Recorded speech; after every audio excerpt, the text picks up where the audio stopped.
Hello, I'm the Eternal Newbie. The extra L is for least.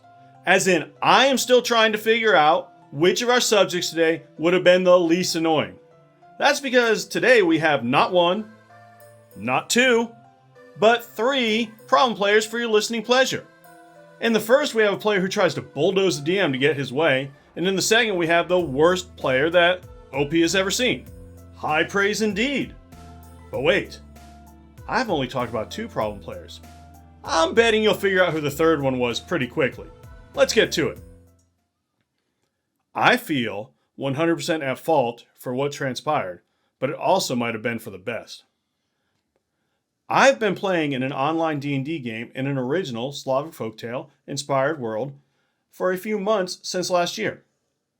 I joined in the middle of things and pretty quickly got to be an important member due to being the only veteran player and, well, a good player, I guess.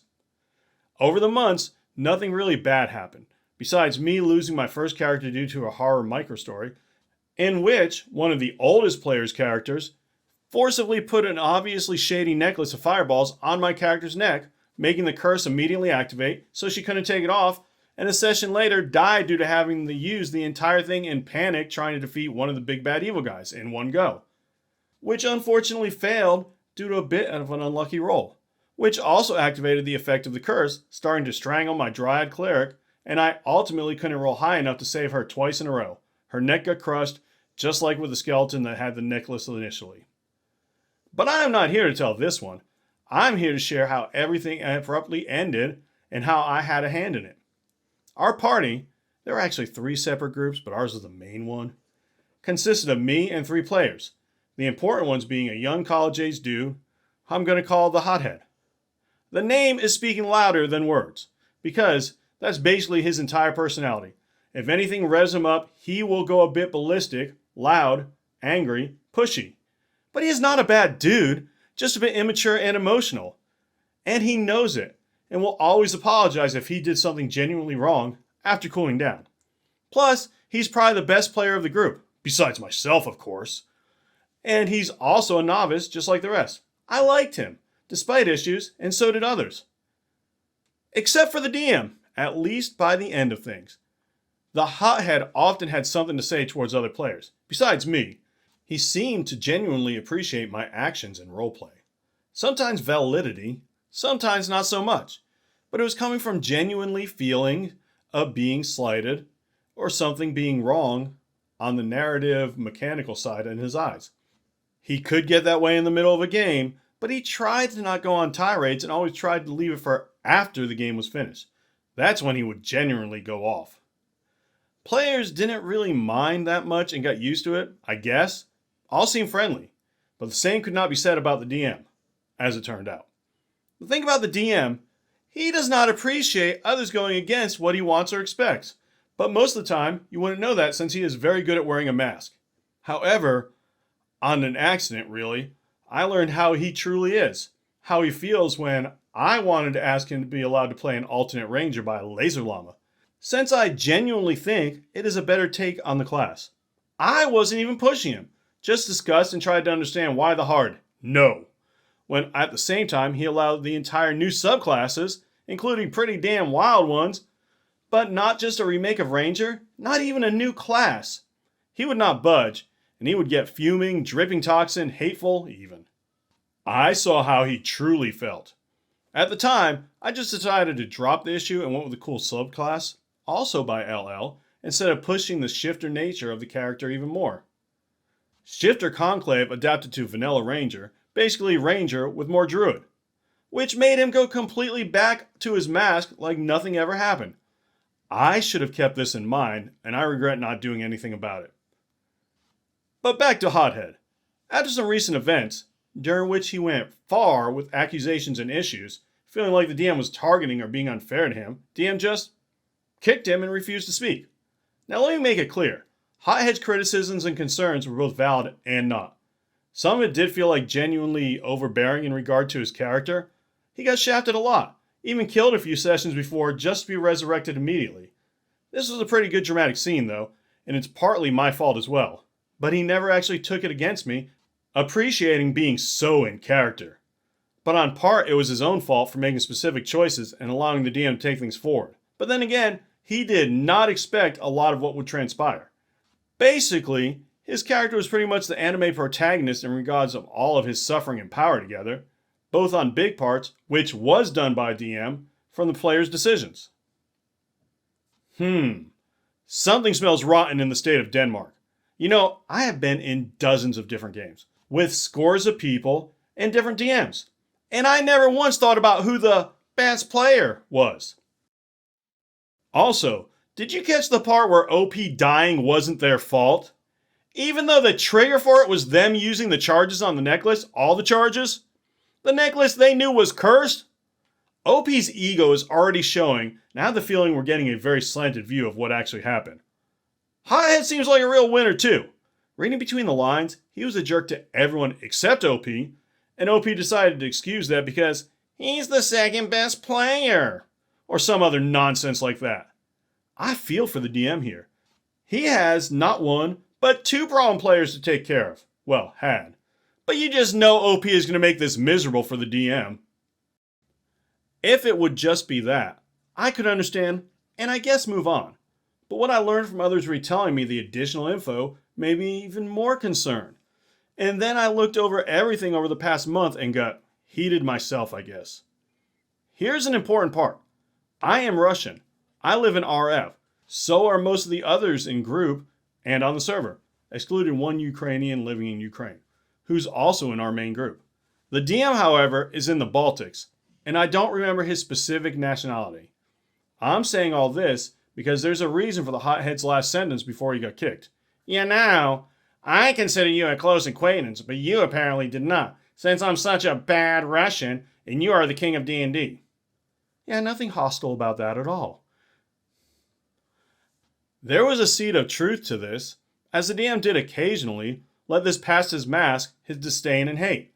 After that, I started to rethink my own experience, and well, I needed to both know the whole truth and make the two start behaving like adults because the DM just basically got rid of him, refused to engage in any way, and even started to passively aggressively try to push the players to decide who they are going to play with when the planned game of the Hothead landed on the day the DM planned to run his own. Although not necessarily the exact day, but he still told us to choose that he isn't going to make us, despite basically doing that by shifting the burden. And that got me triggered. I decided that I will do anything to make them talk and get over this stupid predicament. So I started publicly pushing him to behave like an adult. More than that, even. Because, at the same time, a day or two later from the kick, the hothead was already very much willing to talk and get it over with, while this grown-ass man with a job stood his ground and refused to move. I pressured him. Pressured a lot. Even the other two players of the group joined in a bit, and the DM of the other game on the server, who's probably the most reasonable, adult, and powerful, despite being toxic as fuck, as well. But he would not budge, to the point that, after a few hours of trying to get through and explaining how it would go, and others supporting the idea, I just said that, okay, if you're so stubborn, then to hell with this. I'm washing my hands off of this, and left the discussion and any interaction on the server completely. If I couldn't actively pressure him to the talks, then I would do that passively. That's when I basically sealed the fate, as it turned out to be a mistake, as when, after a few days, he went to my DMs right after one of the other players in our group told me how the DM talked to him in full panic mode, not knowing what to do with me, if I'm ignoring or what. And I just doubled down on what I said earlier, repeating the same phrase, just slightly expanded. Right after that, he pinged everyone, said, "Unfortunately, the game is dead. Sorry." Which then followed an hour or so with an expanded explanation, portraying it like that he didn't want to be a babysitter anymore and solve the issues between others, only barely accepting that, yeah, some of that was because of me, but that doesn't change anything. So, not only he refused to actually solve anything and actively told me prior, let me be selfish, he refused to even accept that this is all because of his ego. What? Oh, this is because it's someone's ego, OP, but it is not the DM's. Ooh, they are so blind they cannot see. However, this could have been at least kept on life support if I did not double down. It is also my fault. I just wanted to make things right, you know. Alas, pushed too far, I guess. I am sorry for this when it comes to the other players, especially the ones in other groups. I did not want the DM to stop. I did not expect him to go scorched earth over this. I should have expected that, in all honesty, but I could not get over my needs for justice. That is the end, for now at least. Yet again, I am saying, don't repeat my mistakes. But now, I'm also telling you, D&D is a social thing, and communication is earnest and important. If you have watched my videos before, you know I try to, and I think usually succeed, in not being insulting to the people in the stories. After all, we were only getting one side of the story, but this is the exception. OP, let me answer the question behind this entire post. Yes, you were the problem, and yes, the DM should have kicked you and Hothead, to the curb. Because we all know the real reason for this posting. He wants people to say, oh, you were totally in the right, OP. It's all that dastardly DM's fault. But he wasn't. DM said no, like a grown-ass adult, and OP decided to keep the pressure on like a toddler till he got his way. So hopefully, OP learned from this, though I doubt it, seeing as how he doesn't think he did anything wrong. As for Meathead, I'd have given him one chance. The first time he goes off on another player or me, he gets a warning. The second time, hasta la vista, asshole. This was the DM's real mistake, not kicking him sooner, because once again, you just know OP is downplaying how bad Meathead was. Alright, moving on. Our next story is about the worst player the DM of a different game has ever met. I hope so, because Meathead and OP set the bar pretty high. Okay, so, I'll give a little context before I tell this. I'm a beginner DM. I've run like less than 5 games, but my last game was Candlekeep Mysteries. I chose that because I wanted a definite drop-in/drop out point for people who weren't feeling the game. So, we played through a couple of those, but finally got a pretty solid group together. Me as the DM, Curtis, Kyle, a really funny guy who I like a lot, and Paul, an older guy, 50s or 60-ish, whose wife actually asked me to include him. Curtis, I've known for yonks and wanted him to be there. Kyle and Paul are just great people I met over asking if people wanted to play over Facebook. Anyway, wait, yonks? The hell is a yonk? Hold on. Oh, it's British slang for a long time. Okay, cool, moving on. We had a few games together, just Candlekeep Mysteries at this point, but then I asked, do you guys want to do a longer campaign? Something that'll be closer to once a week for a year or so? And they were all like, hell yeah. So I said, we can include another person if y'all want. They were all for it, so I put the post up, and then, enter Josh. Remember, we are a couple of beginners. I'm a pretty beginning DM. Curtis has never played. Kyle has played, but a long time ago, and Paul played back in like 3.5 edition. So, the first thing this Josh guy says outside of introductions was, this is the smallest room I've ever played in. Cool. Josh, this is the only room we have to play in, so get over it. Bro then opens a bag of Cheetos, munching away with his mouth wide open talking about cars. Okay. Maybe he's a bit awkward and nervous and is trying to overcompensate, I thought. No. Our session lasted 2.5 hours, at the Witchlight Carnival for those who know, before I had to cut it.